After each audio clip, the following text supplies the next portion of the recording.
इस बार का महाकुंभ भव्य, दिव्य और विशाल होने वाला है। विष्णु पुराण के मुताबिक जब बृहस्पति मेष राशि में और सूर्य मकर राशि में होता है तब कुंभ मेला प्रयागराज में आयोजित होता है। कुंभ मेला हिंदू धर्म का एक प्रमुख धार्मिक पर्व है जो हर 12 साल में आयोजित किया जाता है। महाकुंभ 13 जनवरी 2025 से 26 प्रयागराज में होगा। इस भव्य और दिव्य महाकुंभ में लगभग 40 करोड़ से ज्यादा श्रद्धालुओं के आने की संभावना है। हिंदू मान्यताओं के अनुसार कुंभ में शाही स्नान करने से समस्त पापों का नाश होता है और व्यक्ति को मोक्ष की प्राप्ति होती है। कुंभ के दौरान विशेष रूप से पवित्र नदियों में स्नान करने से आत्मा शुद्ध होती है। शाही स्नान कुंभ मेले की मुख्य विशेषता है। यह स्नान साधु संत, महात्मा, अन्य तीर्थ यात्रियों के लिए एक विशेष अवसर होता है। कुंभ मेले के शाही स्नान को पुण्य स्नान भी माना जाता है क्योंकि इसे करने से व्यक्ति को पुण्य की प्राप्ति होती है। यह एक प्रकार का भक्ति और समर्पण है जहाँ व्यक्ति अपने जीवन के सभी दुख और कठिनाइयों को भगवान के चरणों में समर्पित करता है और आशीर्वाद प्राप्त करने का प्रयास करता है। कुंभ मेले का शाही स्नान न केवल एक धार्मिक अनुष्ठान है बल्कि यह भारतीय संस्कृति, परंपरा और आस्था का एक सुंदर उदाहरण है। प्रयागराज में लगने वाले महाकुंभ का महत्व सबसे ज्यादा इसीलिए है क्योंकि प्रयागराज सबसे प्राचीन शहरों में से एक है और यहाँ विशेष रूप से 3 नदियों का त्रिवेणी संगम है। माँ गंगा, यमुना और अदृश्य माँ सरस्वती के संगम यानी मिलन बिंदु को त्रिवेणी संगम के नाम से जाना जाता है और इसी पवित्र त्रिवेणी संगम पर स्थित होने की वजह से इस स्थान को प्रयागराज कहा जाता है।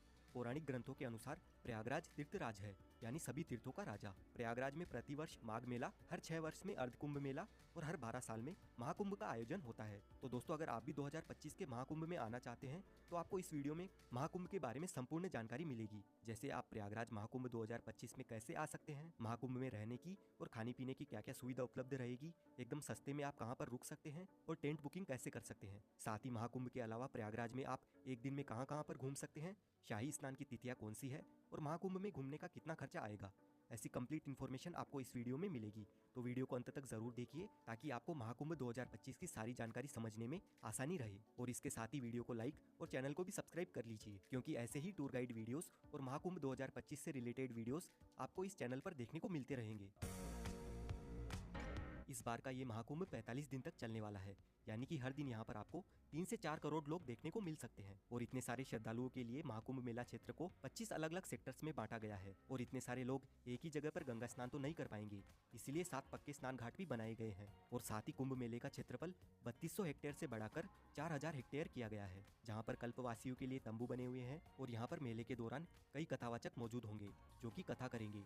उनके लिए पंडाल बने हुए रहेंगे, लोगों के खाने पीने, सोने और शौचालय और बहुत सारी चीजों की फ्री सेवा रहेगी। अगर अभी भी आपको लग रहा है कि यह कोई छोटा मोटा कुंभ है तो आप इसका अंदाजा इस बात से लगा सकते हैं कि इस महाकुंभ को हैंडल करने के लिए यानी सिक्योरिटी देने के लिए 37,611 पुलिसकर्मी रहेंगे और इस पूरे संगम को साफ सुथरा रखने के लिए 22,000 से ज्यादा सुरक्षा कर्मचारी होंगे। इसके अलावा कई एनजीओ अपनी सेवा प्रदान करेंगे और इस पार से उस पार आने जाने के लिए गंगा यमुना की जलधारा पर 30 पीपा पुल का निर्माण हुआ है जिसे पांटुल पुल कहा जाता है। यह मेला न केवल भारत के लिए बल्कि विदेशों से आने वाले लोगों के लिए भी एक महत्वपूर्ण अवसर है। ऐसे में प्रशासन ने इस भव्य आयोजन को सफल और सुरक्षित बनाने के लिए व्यापक तैयारियां की है। मेले में आने वाले श्रद्धालुओं के लिए यात्रा की व्यवस्था को सुचारू बनाने के लिए अलग अलग रास्ते निर्धारित किए गए हैं। प्रयागराज शहर के चारों ओर यातायात का प्रबंधन इस तरह से किया गया है कि लोगों को किसी भी तरह की समस्या का सामना नहीं करना पड़ेगा। प्रशासन ने शहर के अलग अलग हिस्सों में पार्किंग की व्यवस्था भी की है ताकि श्रद्धालु अपनी गाड़ियों को सुरक्षित स्थान पर रख सके। विशेष रूप से पीक डेज यानी शाही स्नान वाले दिनों में जब सबसे ज्यादा भीड़ रहेगी तब श्रद्धालुओं को केवल 1 से 5 किलोमीटर तक पैदल चलना होगा